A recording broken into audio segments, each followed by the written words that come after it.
Hello viewers, welcome to exam purpose YouTube channel. সকলকে স্বাগত exam purpose YouTube চ্যানেলে এক নতুন ক্লাসে। আজকের এই ক্লাসে আমরা জীবন বিজ্ঞানের খুবই গুরুত্বপূর্ণ চ্যাপ্টার জীবজগতের নিয়ন্ত্রণ ও সমন্বয় থেকে দ্বিতীয় ক্লাস করব। তোমরা যদি জিএনএম এএনএম এন্ট্রান্স এক্সাম সম্বন্ধিত আগের ক্লাসগুলো করতে চাও, তাহলে ডিসক্রিপশনে দেওয়া প্লেলিস্টের লিঙ্কে গিয়ে অবশ্যই আগের ক্লাসগুলো করে নিও। চলো তাহলে আজকের এই ক্লাসটি শুরু করা যাক।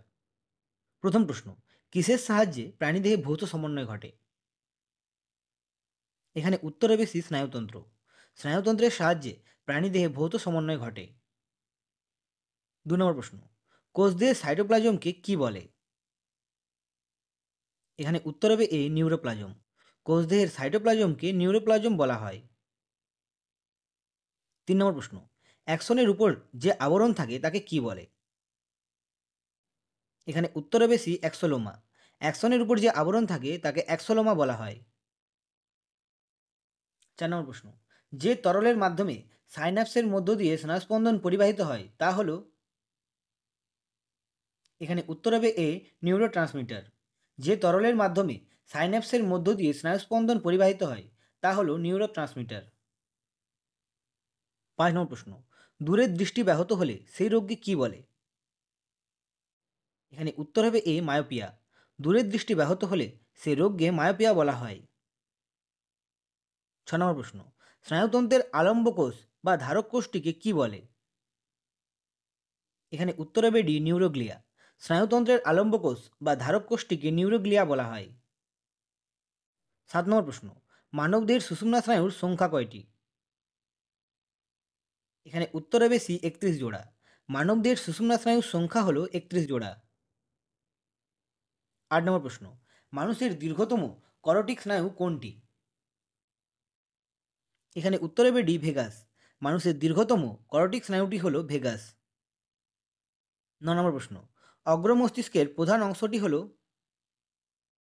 এখানে উত্তর হবে সি, সেরিব্রাম। অগ্র মস্তিষ্কের প্রধান অংশটি হল সেরিব্রাম। 10 নম্বর প্রশ্ন, নিম্নের কোনটি চিন্তা, স্মৃতি, বুদ্ধি ইত্যাদি মানসিক বোধ নিয়ন্ত্রণ করে? এখানে উত্তর হবে C, cerebral cortex. Cerebral cortex চিন্তা, স্মৃতি, বুদ্ধি ইত্যাদি মানসিক বোধ নিয়ন্ত্রণ করে থাকে। 11 নম্বর প্রশ্ন, ঘ্রাণ গ্রহণে সাহায্যকারী গুরু মস্তিষ্কের অংশটি হল? এখানে উত্তর হবে বি, অ্যালফ্যাক্টরি লোব। ঘ্রাণ গ্রহণে সাহায্যকারী গুরু মস্তিষ্কের অংশটি হল অ্যালফ্যাক্টরি লোব। 12 নম্বর প্রশ্ন, কেন্দ্রীয় স্নায়ুতন্ত্রের বাইরের ত্রিস্তরীয় আবরণটিকে কি বলে? এখানে উত্তর হবে সি, মেনিনজেস। কেন্দ্রীয় স্নায়ুতন্ত্রের বাইরে ত্রিস্তরীয় আবরণটিকে মেনিনজেস বলা হয়।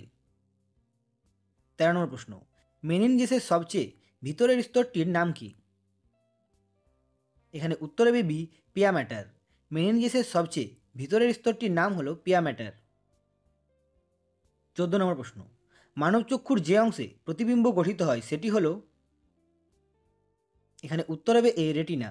মানব চক্ষুর রেটিনাতে প্রতিবিম্ব গঠিত হয়। 15 নম্বর প্রশ্ন, কম আলোকে বা অন্ধকারে দেখতে সাহায্য করে কোন কোষ? এখানে উত্তর হবে এ, রড কোষ। রড কোষ কম আলোকে বা অন্ধকারে দেখতে সাহায্য করে। 16 নম্বর প্রশ্ন, অশ্রুতে ব্যাকটেরিয়া ধ্বংসকারী উৎসেচকটির নাম কি? এখানে উত্তর হবে এ, লাইসোজাইম।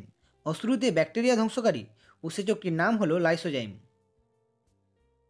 17 নম্বর প্রশ্ন, সুষুম্না কাণ্ডের গহ্বরকে কি বলে? এখানে উত্তর হবে সি, নিউরোসিল।